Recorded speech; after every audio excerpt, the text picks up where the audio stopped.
मछुआ और मंत्री की कहानी। एक राजा था। उसे रोज तुरंत पकड़ी गई मछलियां खाने का शौक था। एक दिन समुद्र में भयंकर तूफान आया।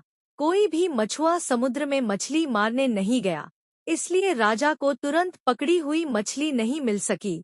राजा ने घोषणा करा दी कि उस दिन जो भी तुरंत पकड़ी हुई मछली राजा के पास लाएगा, उसे भरपूर इनाम दिया जाएगा। एक गरीब मछुए ने यह घोषणा सुनी, जान जोखिम में डालकर समुद्र से मछलियां पकड़ी और राजमहल पहुंचा। राजमहल के पहरेदारों ने उसे फाटक पर रोक दिया। वे उसे राजा के मंत्री के पास ले गए। मंत्री ने मछुए से कहा, मैं तुम्हें राजा के पास जरूर जाने दूंगा, पर तुम्हें राजा से जो इनाम मिलेगा उसमें आधा हिस्सा होगा।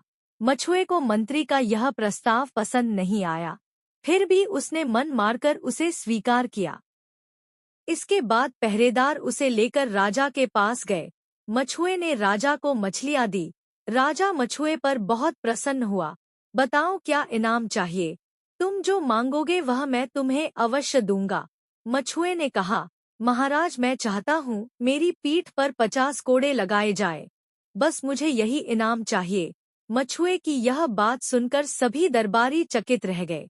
राजा ने मछुए की पीठ पर 50 हल्के कोड़े लगाने का आदेश दिया। जब नौकर मछुए की पीठ पर 25 कोड़े लगा चुका, तो मछुए ने कहा, रुको, अब बाकी के 25 कोड़े मेरे साझेदार की पीठ पर लगाओ। राजा ने मछुए से कहा, तुम्हारा हिस्सेदार कौन है? मछुए ने कहा, महाराज, आपके मंत्री महोदय ही मेरे हिस्सेदार है। मछुए का जवाब सुनकर राजा गुस्से से तमतमा उठा।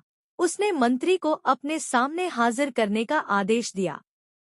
मंत्री के सामने आते ही राजा ने नौकर को आदेश दिया, इन्हें गिनकर 25 कोड़े लगाओ। ध्यान रखो, इनकी पीठ पर कोड़े जोर जोर से लगने चाहिए। इसके बाद राजा ने बेईमान मंत्री को जेल में डाल दिया। फिर राजा ने मछुए को मुंहमांगा इनाम दिया। शिक्षा जैसी करनी वैसी भरनी। आपको हमारी वीडियो अच्छी लगी है तो वीडियो को लाइक, शेयर और कमेंट जरूर करें। ऐसी ही वीडियो देखने के लिए हमारे चैनल को सब्सक्राइब जरूर करें प्लीज।